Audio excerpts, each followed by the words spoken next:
Magandang araw sa mga ginigiliw naming mag-aaral sa unang baitang. Ang aking pagbati at paghanga sa inyong masidhing pagpupunyagi sa patuloy na pag-aaral sa himpapawid upang matuto sa kabila ng hamon ng pagkakataon ang COVID-19 pandemic. Kumusta na kayo mga ginigiliw naming mga bata?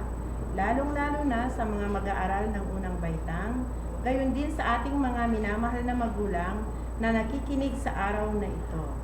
Sumasa inyo ang Plum Radio 92.0 ng Lumboy Elementary School, La Paz North District. Ako si Ginang Felicidad T. Castro, ang inyong teacher broadcaster para sa asignaturang MAPE para sa health sa unang baitang. Upang gabayan at samahan kayong maunawaan ang nilalaman ng ating aralin ngayon sa araw na ito, tungkol sa pagkaing masustansya at hindi masustansya sa katawan. Bago tayo magsimula sa ating gawain para sa araw na ito, mangyari lang na ihanda ang inyong papel at lapis. Ngayon naman ay siguruhin kayo ay nasa isang tahimik at komportableng lugar kung saan malinaw at maayos ninyong naririnig ang ating broadcast. Paalala lamang sa mga magulang ng mga mag-aaral na nakasubaybay sa radyo, mangyari lamang nagabayan ang inyong anak sa pagsagot sa kanilang gawain. Salamat! Bago tayo magsimula sa ating leksyong sa umagang ito, ating subukin ang ating kakayahan. Babasahin ko ang panuto. Sabihin ang titik ng wastong sagot. Una, ang pagkain ng lamang dagat ay makakabuti sa katawan. Alin sa mga sumusunod ang hindi kabilang sa lamang dagat? A. Kamote. B. Sugpo. C. Isda. Pangalawa, piliin sa mga ito ang mga prutas na nagtataglay ng maraming sustansya. A. Okra. B. Kalabasa. C. Saging.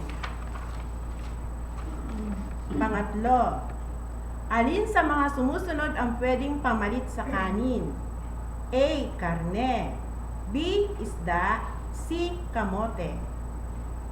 Pang-apat, ano ang mga sumusunod na pagkain na nagpapatibay ng buto at ngipin? A. Ampalaya. B. Itlog. C. Dilis. At ang panglima ay ang masyadong maalat na pagkain ay hindi nakakabuti sa katawan.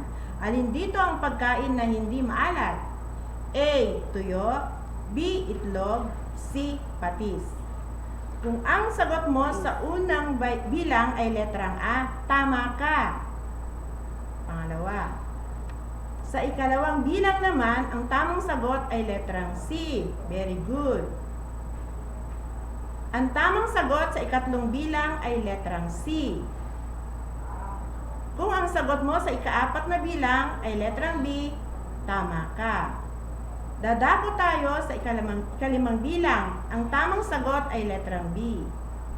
Tama ba lahat ang sagot mo?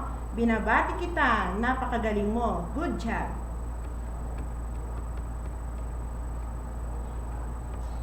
Natitiyak kong kayo ay handang-handa na sa ating bagong aralin. Ating simulan sa pamamagitan ng maikling kwento. Magtanong ka lang mga bata. Sino sa inyo ang may mga tanim na gulay sa inyong bakuran? Natutuwa naman ako at may mga tanim kayo na gulay sa bakuran. Ano-anong gulay ang mga ito? May babasahin ako na kwento, mga bata, makinig na mabuti. Ang batang mahilig kumain ng gulay. Si Lisa ay nasa unang baitang. Noong bata pa lang siya ay nasanay kumain ng iba't ibang klase ng gulay, tulad ng kalabasa, malunggay, talong, kamatis, ampalaya, sitaw at okra. Tanim ng kanyang mga magulang sa kanilang bukid. Bata pa lamang siya ay namulat na siya sa kahalagahan ng pagkain ng gulay para malusog na pangangatawan. Masayahin, malusog at matalino si Lisa at bihirang nagkakasakit.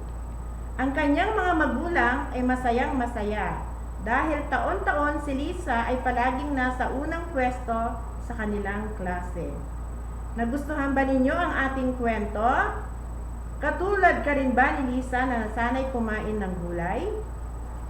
Mga masusustansyang pagkain na mainam sa ating katawan. Ang mga gulay at mga prutas na sariwa ay mainam sa ating katawan. Ito ay nagbibigay ng bitamina at mineral na nagbibigay sigla at lakas sa ating katawan. Ang mga prutas ay mainam na kainin bago kumain. Ang taglay nitong fiber ay nakakatulong upang linisin ang ating bituka. Ang mga pagkain na galing sa hayop tulad ng baka, baboy, kambing at iba pa, mga lamang dagat tulad ng isda, alimango at sugpo ay nakakatulong sa ating pagtangkad at paghubog ng ating katawan. Ang kanin, mais, kamoting kahoy, kamote, ube, konting mga taba ng mantika ay nagbibigay naman sa atin ng lakas ng pangangatawan. Ang mga hindi masustansyang pagkain at masama sa ating katawan ay ang mga junk foods gaya ng mga sitsirya, ang mga frozen foods gaya ng hotdog at tocino, mga candy at chocolates. Narito ang mga iba't ibang kasanayan upang palawig palalo ang katalinuhan sa pagpabahagi ng inyong kaalaman tungkol sa ating aralin. Pagsasanay 1. Panuto. Tignan ang larawan, lagyan ng check kung masustansyang pagkain ang nasa larawan at X kung hindi masustansya. Number 1, mangga. Number 2, hotdog. Number 3, avocado. Number 4, lollipop. Number 5, pinya. Dumako naman tayo sa pagsasanay 2. Panuto. Bilugan ang mga pagkaing masustansya at ikahon naman ang mga pagkaing hindi masustansya. Sa pagsasanay 3, piliin ang angkop na salita sa loob ng panaklong. Kumain ng prutas at iwasan ang gulay, junk foods, kamote. Pangalawa, ang bata upang maging malakas, ugaliing uminom ng cake,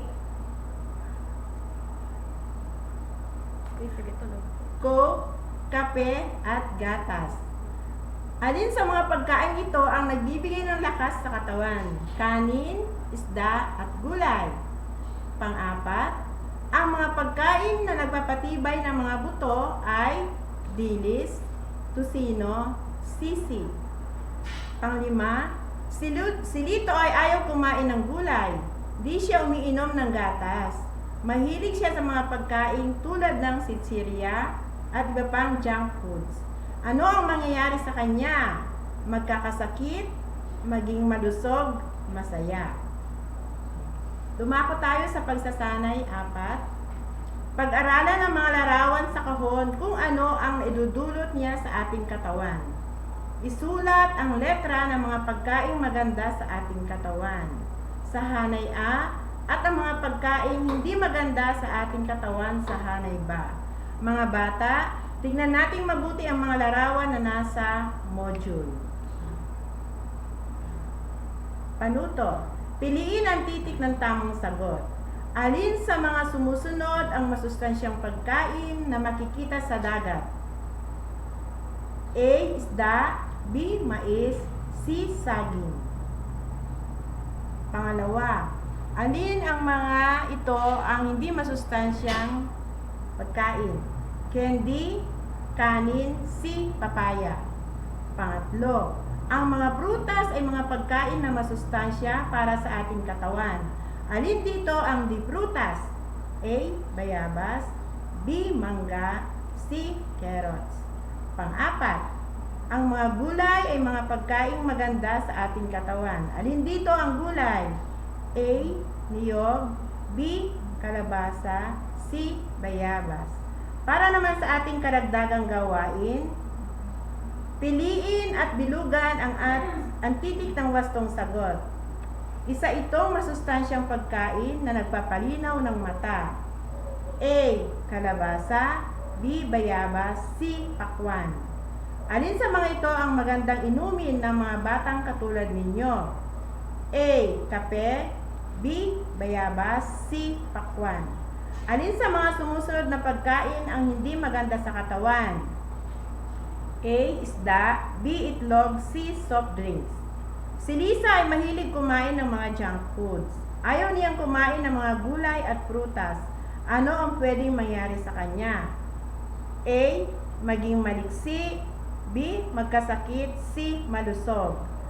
Alin dito sa mga pagkain ang hindi mainam kainin ng isang batang katulad ninyo?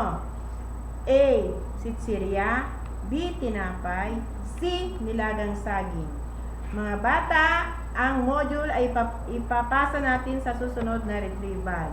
Ayan, isang leksyon na naman ang ating napagtagumpayan natapos. Nawa ay may isa ulo, may isa puso, at may isa buhay ninyo ang lahat